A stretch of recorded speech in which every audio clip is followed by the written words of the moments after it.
Welcome my students. আমরা স্থানাঙ্ক জ্যামিতির একটি ক্লাস নিয়েছি। আজকের যে ক্লাসটা নেব এটা খুব গুরুত্বপূর্ণ, কারণ এই বেসে বিভিন্ন কম্পিটিটিভ পরীক্ষার উপরে কোশ্চেন থাকে। সেইখান থেকে যে কোনো কোশ্চেনের অ্যান্সার দেওয়া খুব সোজা হবে। আজকের এই স্থানাঙ্কগুলো পার্টিকুলারলি কয়েকটি পয়েন্টের আমি ডিসকাস করব। দেখবো যদি সময় পাই তাহলে আমি সেগুলো একটু প্রুভও করে দেব, বা যদি লাস্টে টাইম না মেলে ডাইরেক্ট আমি সূত্রগুলো লিখে দেব। দেখো আজকের টপিকগুলো কি কি হবে। আগের দিনও একটা আলোচনা করেছি, সেটা ভর কেন্দ্র। এই ভর কেন্দ্রকে ইংরেজিতে বলা হয় সেন্ট্রয়েড। এই সেন্ট্রয়েড বা ভর কেন্দ্র, এইটার কোঅর্ডিনেট বা স্থানাঙ্ক আমরা কিন্তু আগের দিন বলেছি, তবু আরেকবার রিমাইন্ড করে দিচ্ছি। Number 1, suppose ABC triangle. ABC triangle coordinate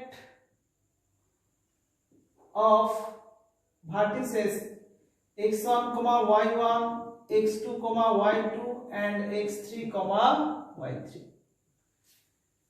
কোন ত্রিভুজের তিনটি শীর্ষবিন্দু স্থানাঙ্ক যদি x1, y1, x2, y2, x3, y3 হয়, তাহলে ভরকেন্দ্রের স্থানাঙ্ক, ভরকেন্দ্র মানে মধ্যমা তিনটি ছেদবিন্দু। ধরো এডি মধ্যমা,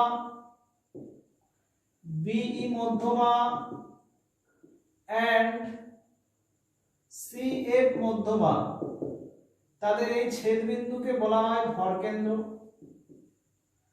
বা এটার ইংরেজিতে আরেকটা কি বলা হয়, সেন্ট্রয়েড। এই ভরকেন্দ্র বা সেন্ট্রয়েড এর স্থানাঙ্কটা হচ্ছে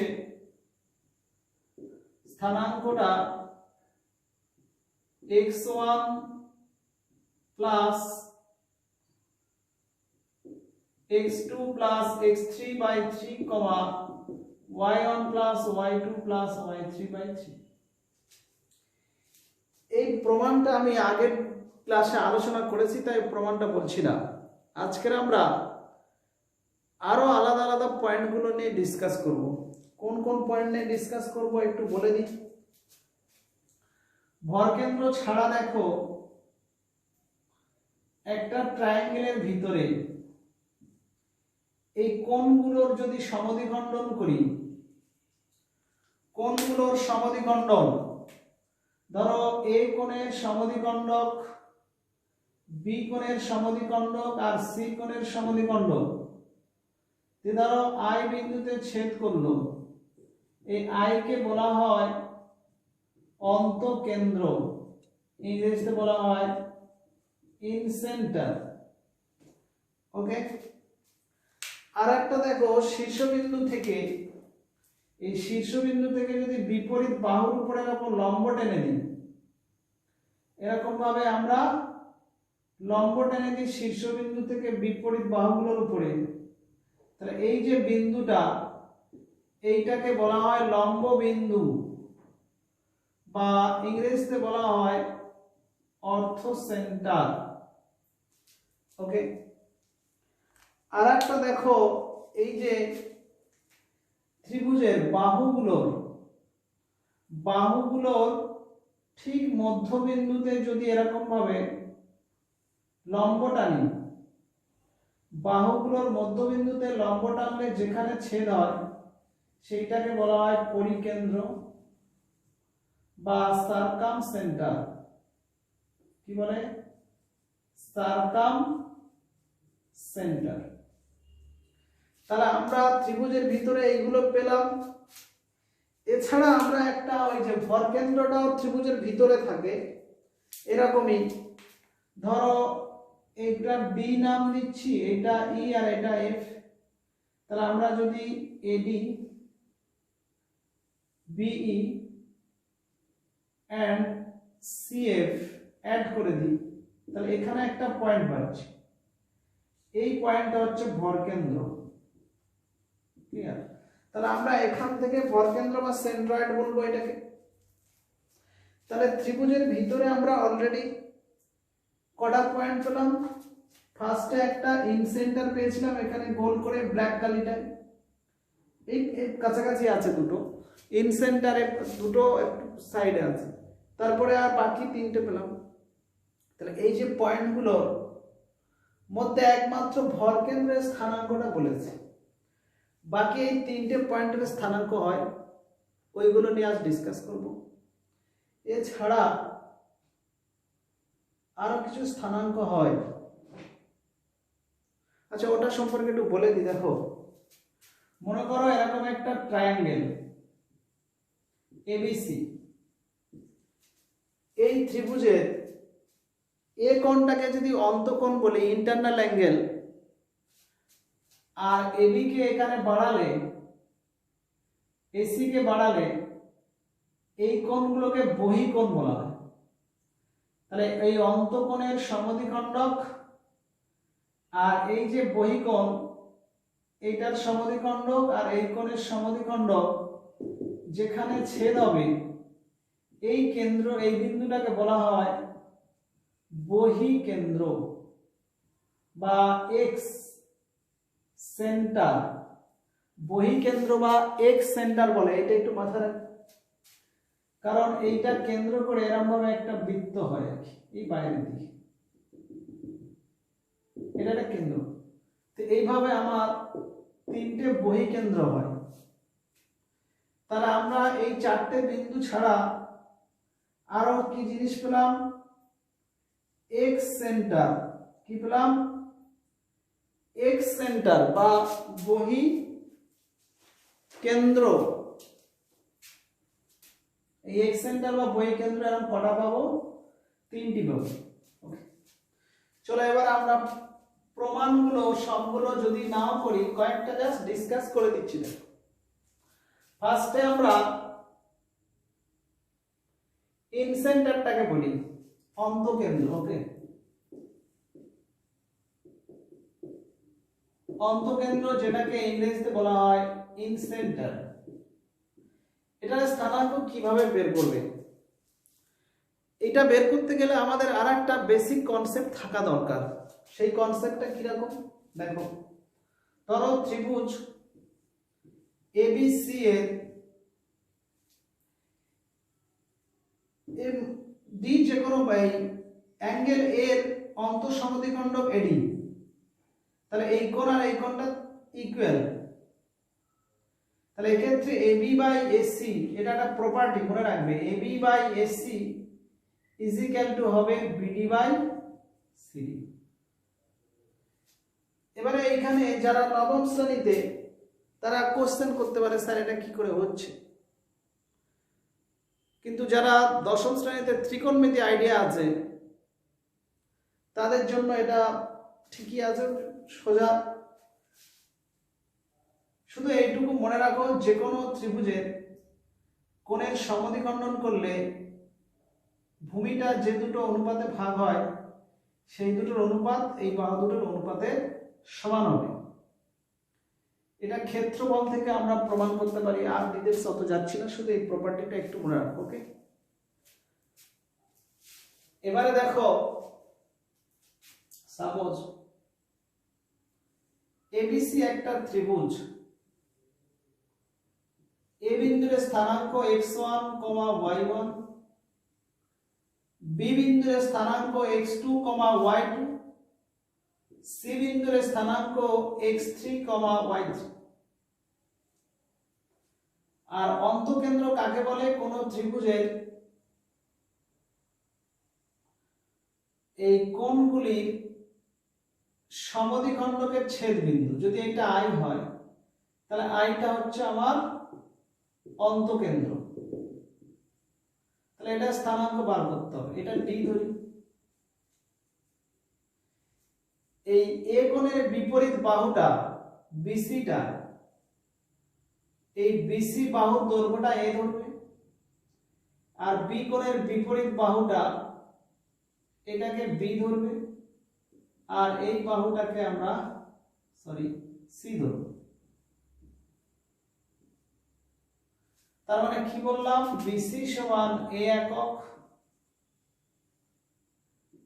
এসি সমান বি একক, এবি সমান সি একক। এগুলো হচ্ছে আমার বাহুগুলো দৈর্ঘ্য এসি এবি। যেহেতু এডি বিএস, এক্ষেত্রে এডিটা কি বলেছি আমরা, বিএসসি কোণের অন্তঃসমদ্বিখণ্ডক। তাহলে আমরা এখান থেকে বলতে পারি AB by AC, AB by AC সমান BD by CD, BD by CD. और এবি হচ্ছে আমার সি একক আর এটা হচ্ছে আমার বি একক সমান বিডি বাই সিডি।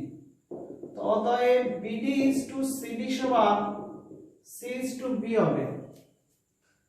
তাহলে এখানে দেখো এটা সি, এটা হচ্ছে বি। একইভাবে বি কোণের, এই বি কোণের অন্তঃসমদ্বিখণ্ডক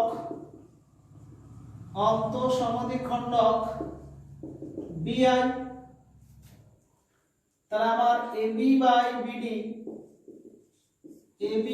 বিডি সমান হবে এআই বাই আইডি। এবার আমরা বিডির দৈর্ঘ্যটা বের করে নেব। দেখো এই বিডি সমান বিসি যে এ ভ্যালুটা ছিল A into C by B plus C, তাহলে AC by B plus C বিডির ভ্যালুটা। তাহলে এবার এখানে যদি আমরা এবিটা সি আর বিডিটার জায়গায় ভ্যালুটা বসিয়ে দিই, এসি বাই বি প্লাস সিটা উপরে উঠে গেল সমান এ আই বাই আইডি। তাহলে এখানে সি সি ক্যান্সেল, তাহলে এ আই আইডি হচ্ছে বি প্লাস সি আর এ। দেখো বি প্লাস সি আর এ আই আর আইডি, ক্লিয়ার? তাহলে এই ক্ষেত্রে একটু মনে রাখবে এ আই আইডি হচ্ছে B plus C to A, এইখান থেকে হচ্ছে দেখো A I is to ID সমান ওই B plus C to A. এবার আসি আমরা ডি বিন্দুটার স্থানাঙ্ক। ডি বিন্দুর স্থানাঙ্কটা কি হবে দেখো m is to n অনুপাতে অন্তর্বিভক্ত। তাহলে ডি বিন্দুর স্থানাঙ্ক হবে mx2 মানে কি cx3 plus bx2 by c plus b comma cy3 plus by2 by c plus b। Okay, এটা ডি বিন্দুর স্থানাঙ্ক। এবারে আই বিন্দুর স্থানাঙ্ক দেখো এত ইজ টু এত অনুপাতে, আর ডি বিন্দুর স্থানাঙ্ক এটা। তাহলে আই মানে কি ছিল আমার অন্তঃকেন্দ্র, তাহলে আই বিন্দুর স্থানাঙ্ক এখান থেকে কি হবে দেখো এই তো mx2 মানে কি দেখো b প্লাস c ইনটু এইটা cx3 plus bx2 by c plus b plus ax1 whole divided by ওই b plus c plus a comma আরেকটা হচ্ছে my2 মানে b plus c into cy3 plus by2 by c plus b plus ay1 by b plus c plus a। এটা cancel হবে, এটা cancel হবে, সমান দাঁড়াচ্ছে কি সাজিয়ে নিচ্ছি ax1 plus bx2 plus cx3 by a plus b plus c comma ay1 plus by2 plus c y3 by a plus b plus c। Clear? এইটা হচ্ছে আমার এই অন্তঃকেন্দ্র স্থানাঙ্ক, তাহলে এটা মনে রাখবে। এবার এখান থেকে একটি কোশ্চেন আসতে পারে যে যদি তিনটে বিন্দুর স্থানাঙ্ক দিয়ে আমার কোশ্চেন করে, দেখো ধরো শুধু শুধু প্রশ্ন করে দিল এটা 2,3, বি বিন্দুটা 4,5, এটা মনে করো 6,7, তাহলে আমার এর অন্তঃকেন্দ্রটা আসবে কি করে? কারণ এই যে এ বি সি এই বাহুগুলো তো পার্টিকুলারে আমার দেয়া নেই, তখন দুটো বিন্দু স্থানাঙ্ক দেওয়া থাকলে তাদের মধ্যে দূরত্ব সূত্র অ্যাপ্লাই করে এটা করতে হবে। যেমন এবিটা এখান থেকে বার করে নিতে পারি, কিরকম?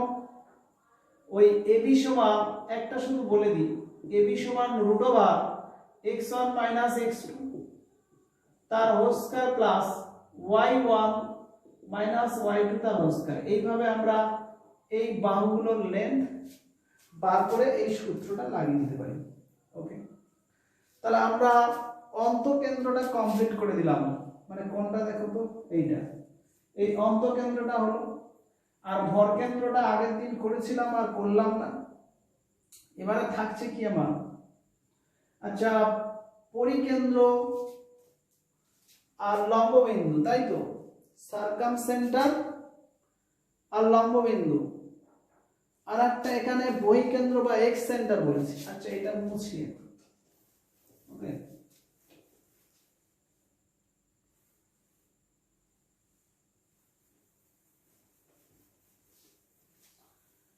আচ্ছা প্রথমে আমরা বহিকেন্দ্র নিয়ে আলোচনা করে নিই। বহিকেন্দ্রটা, বহিকেন্দ্র বা এক্স সেন্টার, এটা যে কোনো ত্রিভুজের, ধরো এবিসি, এটাকে এক্সটেন্ড করছি, এটাকে এক্সটেন্ড করছি, বাড়ানোর পরে এই কোণের অন্তঃসমদ্বিখণ্ডক আর এই দুটো কোণের বহিঃসমদ্বিখণ্ডক যেখানে মিলিত হবে সেটা যদি ই ধরি, ই তে বসিয়ে এরকম ভাবে যদি আমরা লম্বগুলো টেনে নিই, এটাকে কেন্দ্র করে এরকম ব্যাসার্ধ নিয়ে যদি আমরা বৃত্ত করি, তাহলে এরকম ভাবে একটা বৃত্ত আমরা আঁকতে পারি। ক্লিয়ার? তাহলে এই যে বৃত্তটা আমার হবে, এই বৃত্তটার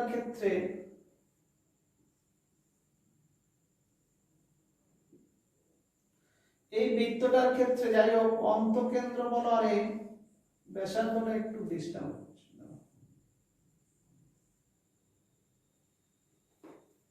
মানে মাপগুলো অনেকটা একই মাপের থাকতে হবে। যাই হোক,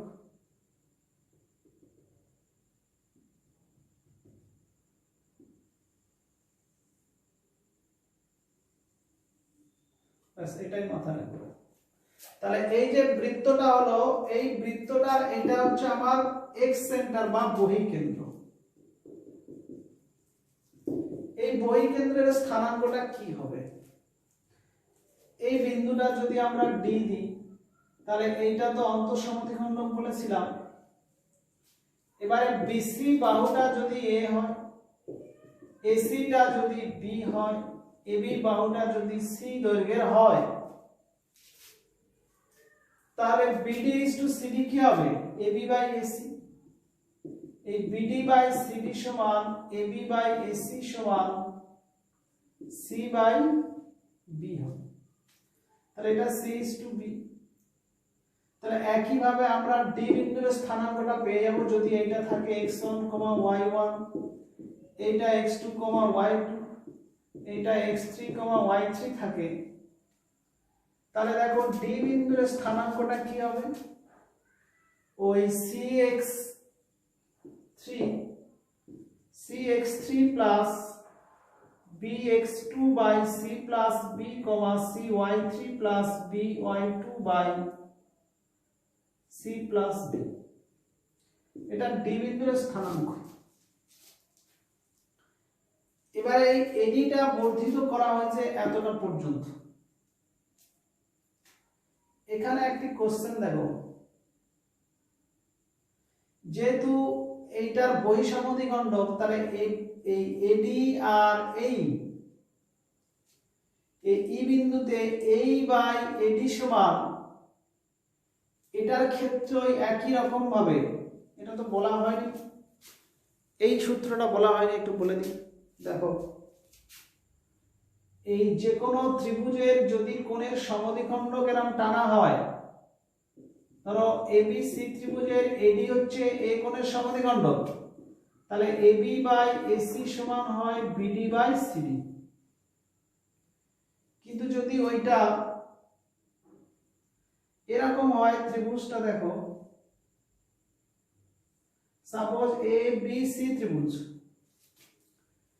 এ কোণের বহিঃকোণ যদি এই বহিঃকোণের সমদ্বিখণ্ডক এভাবে ছেদ করে, তাহলে এক্ষেত্রে এবি বাই এসি মানে এই কোণ দুটো যদি সমান হয়, তাহলে এক্ষেত্রে এবি বাই এসি সমান ওই বিডি বাই সিডি হবে, বিডি বাই সিডি।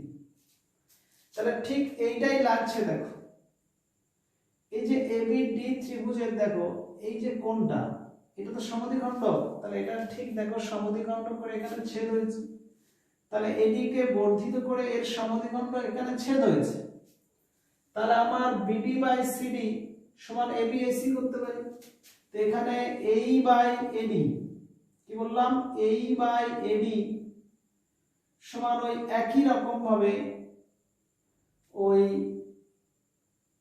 এই যে অনুপাতটা, ওটা একটু বার করে নিতে হবে আমাকে। সেই অনুপাতটা কি হচ্ছে আমার, এই দৈর্ঘ্যগুলো একটু বের করে নিতে হবে আমার। বিডিটা কত আগে পাবে, তাহলে এবি বাই বিডি হবে। এবি বাই বিডি যদি করতে চাই, AB by,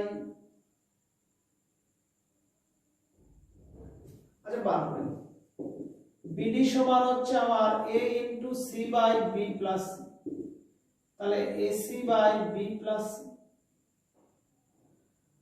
R AB is to BD,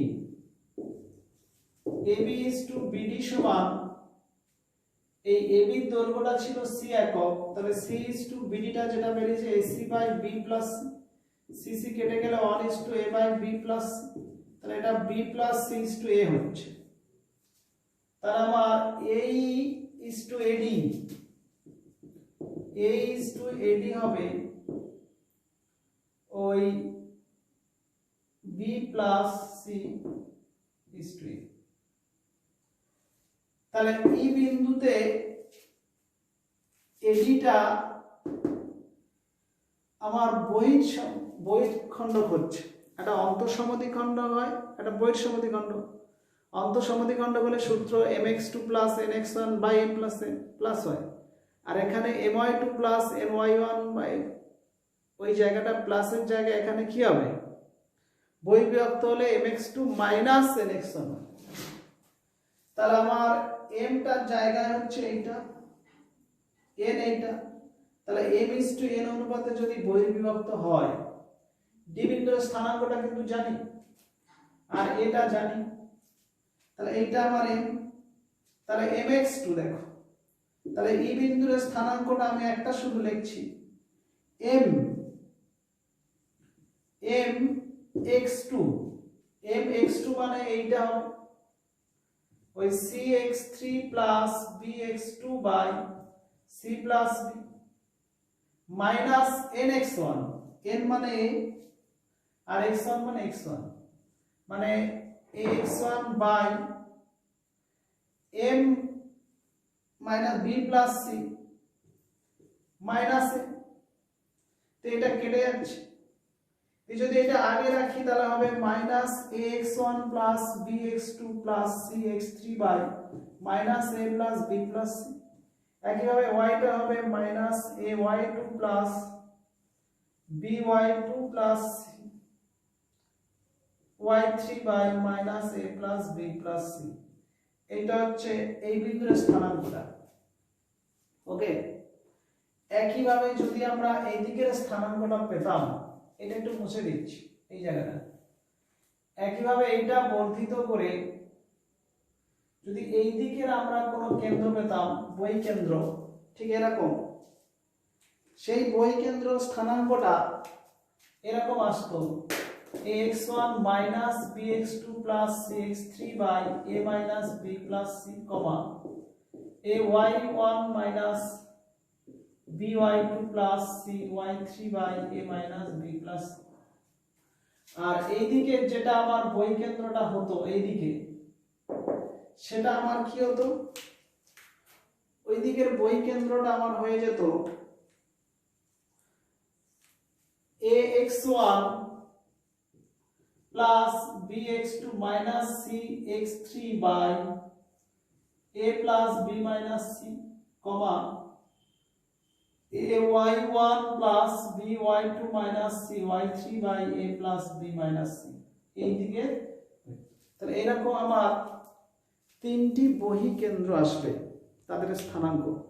একটা প্রমাণ আমি দেখিয়েছি, বাকি তিনটে দেখালাম না, একইভাবেই হবে। তাহলে আমরা তিনটে জিনিস আলোচনা করে নিলাম, বহি কেন্দ্র হলো, সেন্ট্রয়েড হলো, আর অন্তঃকেন্দ্র হলো। বাকি থাকলো লম্ববিন্দু আর পরিকেন্দ্র।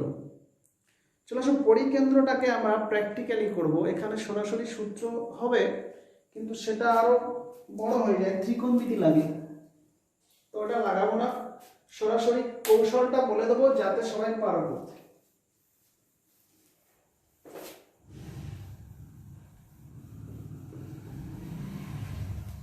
তবে এরপরে আসছি আমরা পরিকেন্দ্র।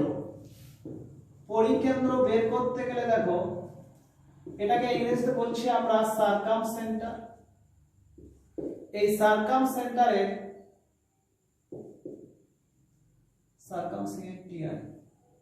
এই সার্কামসেন্টারের ক্ষেত্রে দেখো, যে কোনো ত্রিভুজ, ধরো এবিসি, এটা x1, y1, এই বিন্দুটা x2, y2, আর এটা x3, y3। সার্কামসেন্টার মানে ঠিক মধ্য বিন্দুগুলোতে, মানে মিড পয়েন্টগুলোতে যদি লম্ব আঁকা হয়, যেখানে ছেদ করে সেটাকে যদি ও ধরি, দিয়ে এ ও বি ও সি ও যোগ করে ও কে কেন্দ্র করে ও এর ব্যাসার্ধ নিয়ে বৃত্ত অঙ্কন করলে অবশ্য সেটা এই বিন্দুগুলো দিয়ে যাবে। তাহলে ও হবে আমার কি, ও হলো সার্কাম সেন্টার। এই সার্কাম সেন্টার হওয়ার জন্য তাহলে আমরা বলতে পারি এও সমান ও সি সমান ওবি সমান, এগুলো সব কি ব্যাসার্ধ বা রেডিয়াস। এখান থেকে আমরা ধরি ও বিন্দু স্থানাঙ্ক x, y যদি ধরি আমরা, বা আলফা বিটা ধরে নিই, আলফা, বিটা। এখানে একটা কথা বলার আছে, এই যে আলফা, বিটা, এই বিন্দুটা আমরা ধরছি, তার মানে এ ও সমান ওসি, তো এ ও সমান ওসি। তাহলে এ ও মানে ওই √, x1 মাইনাস আলফা তার whole square plus y1 minus beta তার হোল স্কয়ার, আর ওসি মানে √, x3 মাইনাস আলফা তার whole square plus y3 minus beta তার। উভয় পক্ষে স্কয়ার করে এখান থেকে ক্যালকুলেশন করে x y দিয়ে একটা ইকুয়েশন পাবো, সমীকরণ। একইভাবে ওসি সমান ওবি থেকে আরেকটা ইকুয়েশন, এটা 2 নম্বর ইকুয়েশন পাবো, এটা 1 নম্বর। দিয়ে এই দুটো ইকুয়েশন সমাধান করব।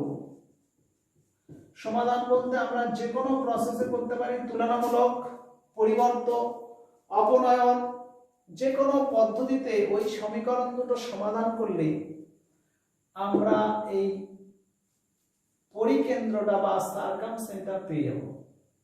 ওকে, এই জায়গাটা দেখো, এখানে সব অজ্ঞাত ধরেছি, তাই আমার ইকুয়েশনটা একটু বড়, কিন্তু যখন নিউমেরিক্যাল কোনো ভ্যালু এখানে ধরবো তখন আমার এই ক্যালকুলেশনগুলো সুন্দর এক ইকুয়েশন আসবে, আর সেগুলো আমরা সমাধান করে সার্কামসেন্টার বা পরিকেন্দ্রের স্থানাঙ্ক আমরা বের করতে পারবো। তাহলে এটা বার করার কৌশলটা জানিয়ে দিলাম। ওকে, পড়ে থাকলো লম্ব বিন্দু। এই লম্ব বিন্দু বের করার সরাসরি একটা সূত্র আছে, ওটা লিখলে বোঝা যাবে না, আমি মেন পদ্ধতিটা বলে দিচ্ছি, ওইটার থেকে মনে করে ক্যালকুলেশন করে বের করবে। দেখো,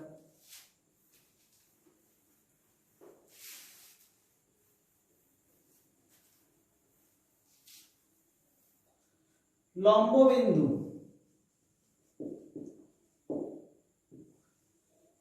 এই লম্ব বিন্দু যে কোনো ত্রিভুজের শীর্ষবিন্দু থেকে বিপরীত বাহুর উপর, শীর্ষবিন্দু থেকে বিপরীত বাহুগুলোর উপরে অঙ্কিত লম্ব তিনটি যেখানে ছেদ করে, তাহলে এখানে ও হবে লম্ব বিন্দু বা অর্থ সেন্টার। আর একটা জিনিস, এই লম্ব বিন্দুর স্থানাঙ্ক বের করতে গেলে তোমরা অয়লার লাইন সম্পর্কে আইডিয়া রাখবে। কি বললাম? Euler line. এই অয়লার লাইনটা উপরে আমি একটা ক্লাস করেছি, সেটা আমার ইউটিউবের প্লেলিস্টে গিয়ে ক্লাস 10-এ দেখবে অয়লার লাইন বলে, বা কম্পারেটিভ এক্সামে ঢুকে অয়লার লাইন পাবে। ওই অয়লার লাইনটা কি একটু দেখে নেবে, ওইটা গেলে আরো টাইম নষ্ট হবে আর আমার এই মূল লক্ষ্য থেকে সরে যাবে। শুধু মনে রাখবে, এখানে একটু বলে দিই, এই বিন্দুটা হচ্ছে আমার লম্ব বিন্দু। আর একটা দেখো মধ্য বিন্দুগুলো, সাপোজ এইটা যদি ডি নি, এইটা যদি ই নি, আর এর মধ্যবিন্দু এ, এই মধ্যবিন্দুগুলো থেকে যদি আমরা লম্ব টেনে দিই মধ্যবিন্দুতে, তাহলে এই যে বিন্দুটা আসে এইটাকে বলা হয় সার্কামসেন্টার। সার্কামসেন্টার বা যেটা একটু আগে করলাম পরিকেন্দ্র। তাহলে আমার যদি এখানে এই স্থানাঙ্কগুলো থাকে, এরও যদি স্থানাঙ্ক থাকে, তাহলে আমরা পরিকেন্দ্রটা বার করতে পারি ওই সমীকরণ গঠন করে সমাধান করে। এখানে আর একটা বিষয় বলা আছে, শীর্ষবিন্দু থেকে বিপরীত বাহুর মধ্যবিন্দু, সাপোজ এডি,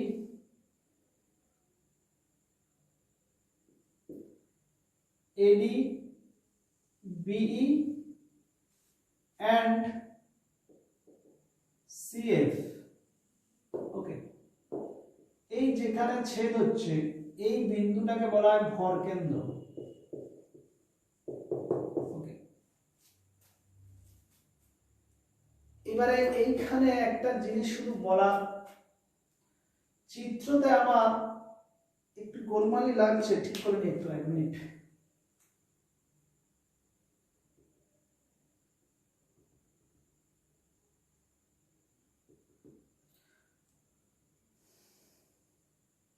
মানে এইগুলো এই একটু জাস্ট আমার মিড এইটা ঠিক ছিল, এই বাহুটা এটা ইটা একটু উপরে আসতো, এরকমই যেত, ইটা এরকম পয়েন্ট হতো, আর এই এফটা আরেকটু উপরে যেত, যাই হোক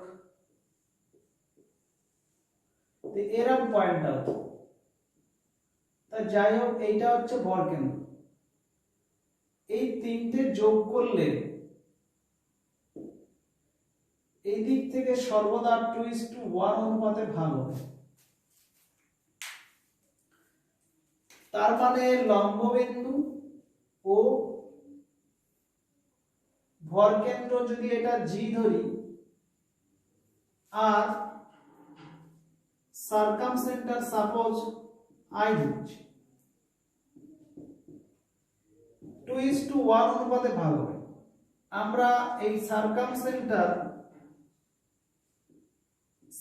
তো এটা এ বি সি ক্যাপিটাল, এটা এক্স ধরে নিচ্ছি, তাহলে এদের স্থানাঙ্ক গুলো তো পারবো। এটা যেমন x1 plus x2 plus x3/3 y2 plus y3/3 এর স্থানাঙ্ক, আর এটার স্থানাঙ্কটা আমরা সমাধান করে পাবো।